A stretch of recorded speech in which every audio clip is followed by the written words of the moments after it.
all in my lane. You ain't overlooked, so get out the way. I gave you the book, I gave you the game. The boy gotta cook, the boy got a flame, Serving in the kitchen like you need, no. Plenty pitching, whipping different flavors like a bistro. Kick it, dip it, flip it, keep it hunting like a seed, no. Switching, keep it pimping every single place that he go. I got it. Lathan got the flame, Lathan got the flame. Boy, you know the name, get up out the way. Lathan got the flame, Lathan got the flame. Stay up out the kitchen if you ain't the one that's whipping, huh? Hey, yo, Lathan, man, cook them boys up something real quick, man. Hey, what's going on, YouTube? And welcome back to my channel.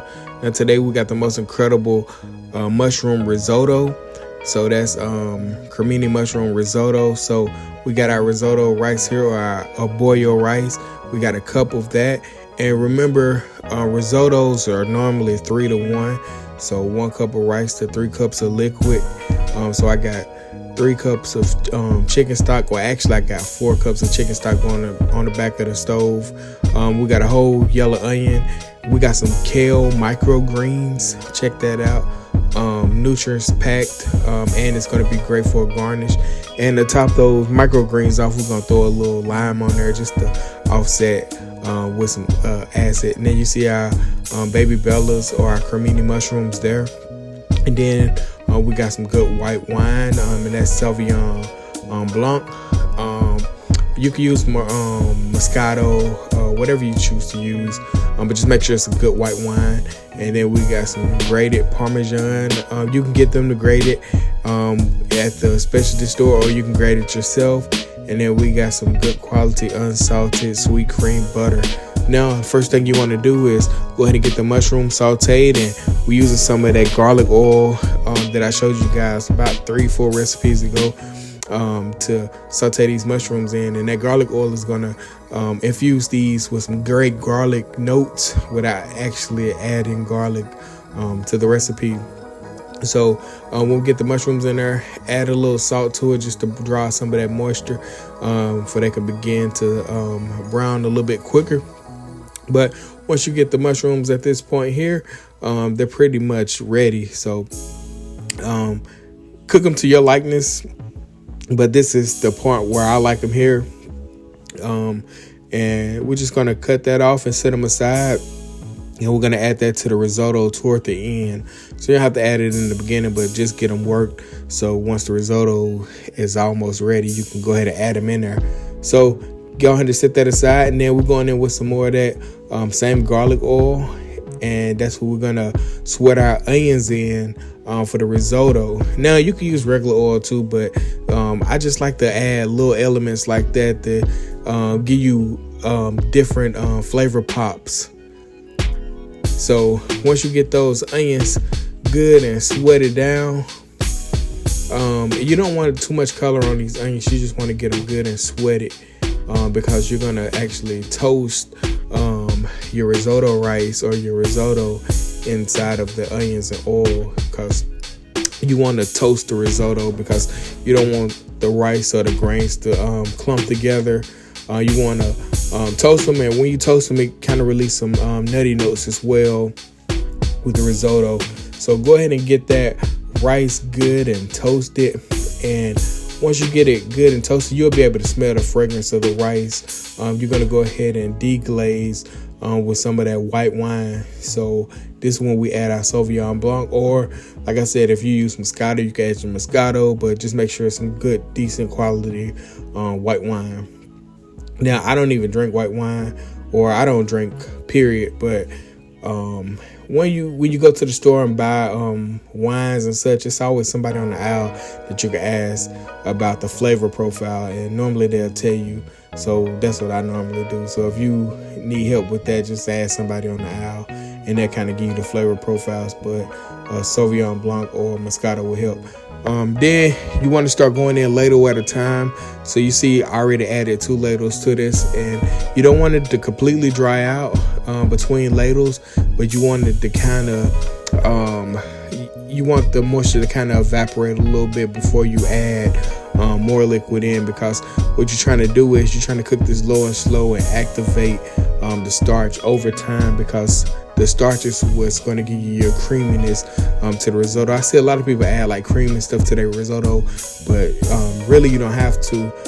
You just cook it in such a gentle way, adding ladles of stock in at a time and letting it develop.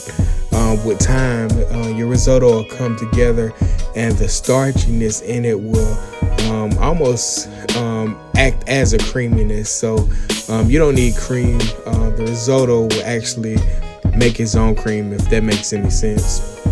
But you're just going to go in ladle at a time, and this is kind of a long process, so I kind of sped it up a little bit for you guys. But I'm telling you, with risotto, it just takes time to come together. Like I said, you want to add a ladle in at a time until you start seeing it evaporate, and then add another ladle in. And on the package of risotto, whatever package you get, normally it says it takes about 18 to 20 minutes to cook risotto. So always remember that.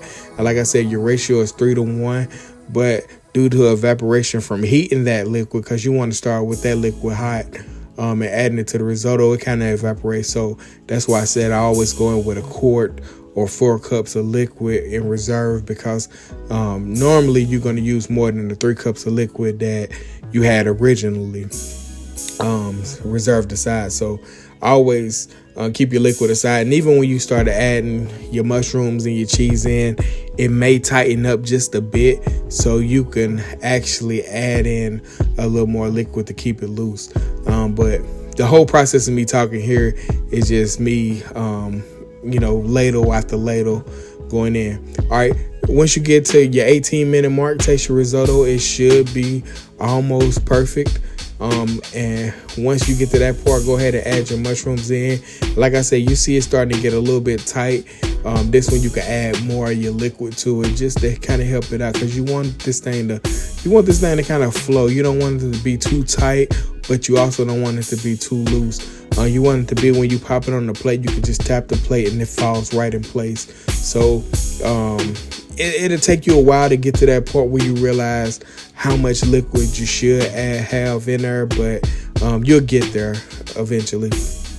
All right. Once we get to that part where I feel like it was really good, and I can like run my spoon through it, and the borders kind of stay before they collapse, that's really good risotto there. We're going to go ahead and add in 3 tablespoons of butter. And this here is just going to give us some of those rich, creamy, fatty notes. And also, butter is so fantastic in this risotto.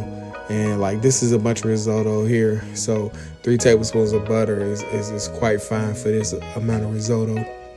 All right, once you get that butter melted, go ahead and begin to add your Parmesan. Now, if you don't like Parmesan, you can omit this part, but this Parmesan here is just incredible in this risotto. So go ahead and mix that in. Like I said, when you add the Parmesan cheese, it could kind of thicken it up and make it a little bit tighter. And if it does, you still have some of that chicken stock on reserve that you could just add a little bit in just to keep it kind of loose. And you see me doing that there. Like I said, if it get too thick on you, just add a little more liquid to keep it loose, because like I said, you want to see this thing flow. You want it to be firm but not too firm. You don't want it to be too loose. So it takes you a while to get there. Hopefully I'm explaining it correctly for you guys, but you see the way my risotto look here. I think that's the perfect way for me. Now, you might like yours a little bit looser, or you might like yours a little bit tighter, so you pretty much dictate that.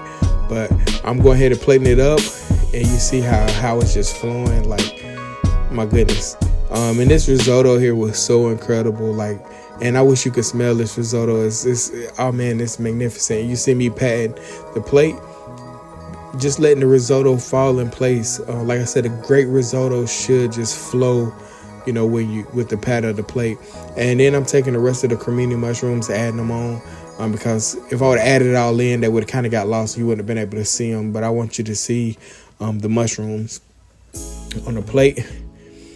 Then going on with some good parsley. You know how we do it. Visually it has to look good.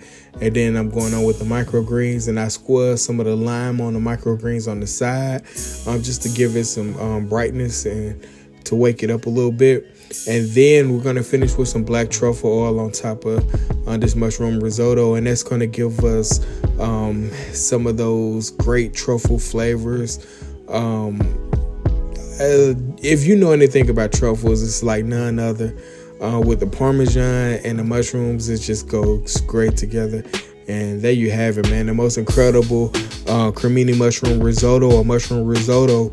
I want to thank you guys for checking this video out. Like, comment, share, subscribe, man. The most incredible mushroom risotto from the Bistro. Look at this. And like I said, man, that truffle oil just gave it that much more flavor and flair. This right here is a meal for the fantastic. Thank you guys for checking this video out. Like, comment, share, subscribe, man. Cremini mushroom risotto from the Bistro. I'll catch you guys later. I'm out.